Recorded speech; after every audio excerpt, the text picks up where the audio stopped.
একঘেয়েমি পটলের তরকারি খেতে না ভালো লাগলে এইভাবে অবশ্যই একবার বানিয়ে দেখতে পারেন। যারা পটল খায় না তারাও কিন্তু খেয়ে নেবে।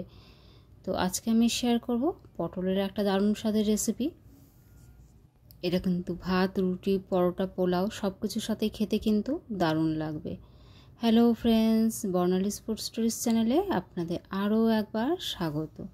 তাহলে দেরি না করে চলুন রেসিপিটা শুরু করা যাক। এখানে আমি 5টা পটল আর একটা মিডিয়াম সাইজের আলু নিয়ে নিয়েছি। তো এই পরিমাণ পটল আলুতে 3 থেকে 4 জনের জন্য তরকারি কিন্তু সুন্দরভাবে হয়ে যাবে। তো আপনারা আপনাদের প্রয়োজন মতো পটল আর আলু নিয়ে নিতে পারেন। তো পটলের পরিমাণ বেশি রাখতে হবে, আলুর পরিমাণ কিন্তু কম রাখতে হবে। পিলারের সাহায্যে পটলগুলোর খোসা আমি ছাড়িয়ে নিয়েছি, আলুর খোসাও ছাড়িয়ে নিয়েছি। আর পটলগুলো একটু একটু খোসা থাকলে কিন্তু কোনো অসুবিধা হবে না। তারপরে ভালো করে ধুয়ে নিয়েছিলাম। এবারে গ্রেটারের ছোট দিকটা দিয়ে পটলগুলোকে আমি গ্রেট করে নিচ্ছি। গ্রেটারের ছোট দিকটাই কিন্তু ব্যবহার করলে ভালো হবে। তো একইভাবে সব পটলগুলোকে আমি গ্রেট করে নিচ্ছি। সব পটলগুলো আমার গ্রেট করা হয়ে গেল। এখন এই গ্রেট করা পটলগুলোকে আমি একটা অন্য পাত্রে ট্রান্সফার করে নেব। এখন আলুটাকেও আমি ওই গ্রেটারের ছোট দিক দিয়ে গ্রেট করে নিচ্ছি। আলুটা আমার গ্রেট করা হয়ে গেছে। গ্রেট করার পর কিন্তু আলুটাকে 2 থেকে 3 বার একটু ধুয়ে নিতে হবে। তো পটল আলু গ্রেট করে আমি একটা প্লেটে উঠিয়ে রেখেছি। এবার যাব গ্যাসের দিকে। এখানে গ্যাস অন করে আমি কড়াই বসিয়ে দিয়েছি। এখানে আমি মুগের ডাল নিয়ে নিয়েছি। আমি হাফ কাপের মতো মুগের ডাল নিয়ে নিয়েছি। এবার মুগের ডালটাকে আমি হালকা করে ভেজে নেব। ফ্রেন্ডস, এখনও যদি ভিডিওটিতে একটি লাইক দিয়ে দেখা শুরু করেননি তাহলে ভিডিওটিতে একটি লাইক দিয়ে দেবেন প্লিজ। আর রেসিপিটি যদি ভালো লাগে অবশ্যই কমেন্ট করে জানাবেন। আর আপনি যদি ফার্স্ট টাইম আমার চ্যানেলটি ভিজিট করছেন তাহলে চ্যানেলটি সাবস্ক্রাইব করে আমার পাশে থাকবেন। আর অল নোটিফিকেশন বেল অন করে দেবেন যাতে আমি কোনো রেসিপি আপলোড করলে খুব তাড়াতাড়ি আপনাদের কাছে পৌঁছে যায়। তো দেখুন কালারটা চেঞ্জ হয়ে গেছে। মুগের ডালটা আমার ভাজা হয়ে গেছে, এর থেকে বেশি ভাজবো না। এবার গ্যাসের ফ্লেম অফ করে এটাকে আমি ঠান্ডা করে নেব। এখানে মুগের ডালটা আমার ঠান্ডা হয়ে গেছে। এবার একটা মিক্সিতে আমি ট্রান্সফার করে নিচ্ছি। এখন ঢাকা দিয়ে এটার একটা মিহি পাউডার আমি বানিয়ে নেব।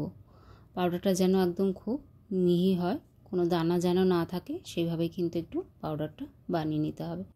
গ্যাস অন করে কড়াই বসিয়ে নিয়েছি। কড়াই 2 টেবিল চামচ আমি সর্ষের তেল দিয়ে দিলাম। তেলটা ভালো মতো গরম হয়ে গেছে। 1 টিস্পুন গোটা জিরে ফোড়ন দিয়ে দিলাম। তারপরে 1 টিস্পুন এখানে গ্রেট করা আদা আমি দিয়ে দিলাম। এবার আদার যতক্ষণ কাঁচা গন্ধটা চলে যাচ্ছে ততক্ষণ একটু নেড়ে চেড়ে নেব। আদা আর জিরে থেকে সুন্দর গন্ধ বেরোলে এখানে গ্রেট করা পটলটা আমি দিয়ে দিলাম। তারপরে গ্রেট করা আলুটাও দিয়ে দিলাম। এবার সব কিছুকে একটু ভালো করে নেড়ে চেড়ে নেব। গ্যাসের ফ্লেম মিডিয়ামে রেখে আমি এটাকে একটু নেড়ে চেড়ে নিচ্ছি। 3 থেকে 4 মিনিটের মতো একটু নেড়ে চেড়ে নেওয়ার পর এখানে 1/4 টিস্পুন আমি হলুদ গুঁড়ো অ্যাড করছি, হাফ টিস্পুন লাল লঙ্কার গুঁড়ো অ্যাড করে দিলাম, আর পরিমাণ মতো নুন বা লবণ অ্যাড করে দিলাম। এবার সব কিছুকে আবারও ভালো করে একটু মিশিয়ে নেব আলু পটলের সাথে মশলাটাকে।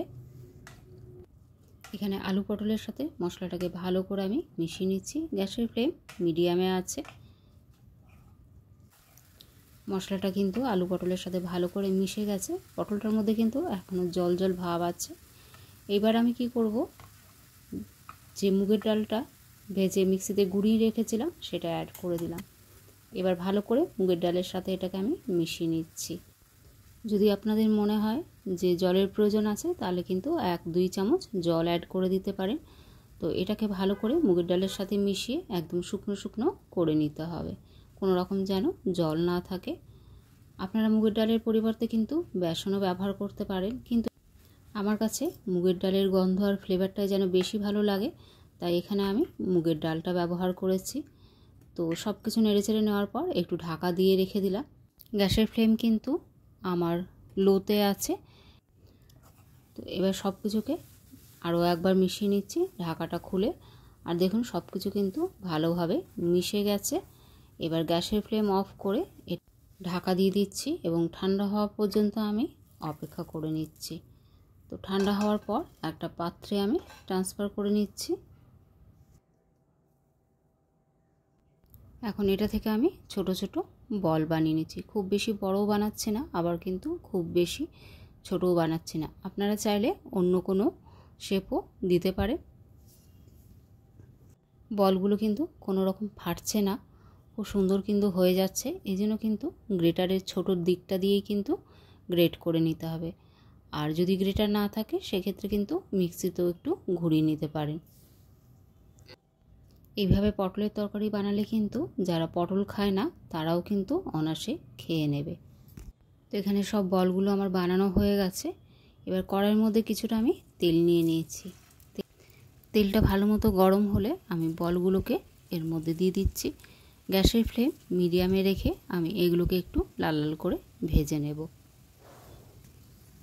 তো প্রথমে কড়াইটাকে আমি এভাবে একটু ঘুরিয়ে নিচ্ছি যাতে তেলটা বলের সব দিকে লেগে যায় ভালো মতো। এবার একটু খুন্তির সাহায্যে এগুলোকে উল্টে পাল্টে আমি হালকা ব্রাউন করে ভেজে নেব। তো বলগুলো হালকা ব্রাউন করে ভাজা হয়ে গেছে। এখন গ্যাসের ফ্লেমটা হাই করে এটাকে আরেকটু ভেজে নেব। তো এখানে বলগুলো কিন্তু এখানে আমার পারফেক্ট ভাজা হয়ে গেছে। এবার এগুলোকে আমি উঠিয়ে নিচ্ছি। এই বলগুলো কিন্তু শুধু শুধু এরকম গরম ভাতে খেতেও ভালো লাগে। তো সবগুলোকে আমি উঠিয়ে নিচ্ছি। একটা মিক্সিং গ্রাইন্ডারে আমি 5 থেকে 6টা কাজু নিয়ে নিলাম, 1 টেবিল স্পুন পোস্তদানা নিয়ে নিয়েছি, 1 টেবিল স্পুন চারমগজ নিয়েছি, 10 থেকে 12টা গোটা গোলমরিচ নিয়েছি। এবার ঢাকা দিয়ে এটাকে আমি শুকনো ঘুরিয়ে নিচ্ছি। শুকনো ঘুরিয়ে নিয়েছি। এবার এর মধ্যে আমি অল্প জল দিয়ে এটার একটা আমি স্মুথ পেস্ট বানিয়ে নেব। এখানে আমি স্মুথ পেস্ট বানিয়ে নিয়েছি। তো মশলা আমাদের রেডি হয়ে গেছে। যেই কড়াইতেই আমি বলগুলোকে ভেজেছিলাম সেই কড়াই থেকে কিছুটা তেল আমি উঠিয়ে নিয়েছি। 2 টেবিল স্পুনের মতো তেল রেখে দিয়েছি। সেই তেলে একটা গোটা শুকনো লঙ্কা, তেজপাতা আর 1 টিস্পুন গোটা জিরে আমি ফোড়ন দিয়ে দিয়েছি। ফোড়ন থেকে সুন্দর গন্ধ বেরোলে এখানে 1 টেবিল স্পুন আমি আদা বাটা দিয়ে দিলাম। আদাটা একটু নেড়ে চেড়ে নেব, আদার কাঁচা গন্ধটা যতক্ষণ না চলে যাচ্ছে। আদাটা একটু নেড়ে চেড়ে নেওয়ার পর একটা মিডিয়াম সাইজের টমেটো আমি পেস্ট করে রেখেছিলাম সেটা অ্যাড করে দিচ্ছি। তারপর কিছু শুকনো গুঁড়ো মশলা অ্যাড করে দেব। এখানে 1/4 টিস্পুন হলুদ গুঁড়ো দিলাম, 1 teaspoon Kashmiri red chilli powder দিচ্ছি, 1/2 টিস্পুন রেড চিলি পাউডার দিচ্ছি আর 1/2 টিস্পুন এখানে আমি জিরে গুঁড়ো দিয়ে দিলাম। এবার সব কিছুকে ভালো করে কষিয়ে নেব যতক্ষণ না মশলা থেকে তেল ছেড়ে আসছে আর মশলার কাঁচা গন্ধটা যতক্ষণ না চলে যাচ্ছে। মশলাটা কিন্তু আমার অনেকটাই কষানো হয়ে গেছে আর মশলা থেকে কিন্তু তেল ছাড়তে শুরু করে দিয়েছে। এবার ওই কাজু পোস্ত ওই পেস্টটা আমি অ্যাড করে দিলাম। মিক্সিটা ধুয়ে একটু জল দিয়ে দিচ্ছি। এবার এটাকে কিন্তু সমানে নেড়ে চেড়ে নিতে হবে। যেহেতু কাজু দেওয়া আছে ওই জন্য কিন্তু তলায় লেগে যাওয়ার ভয় আছে। আর গ্যাসের ফ্লেমটা মিডিয়ামে করে এটাকে আমি আর একটু কষিয়ে নিচ্ছি যতক্ষণ না মশলাটা থেকে আবার তেল বেরিয়ে আসছে।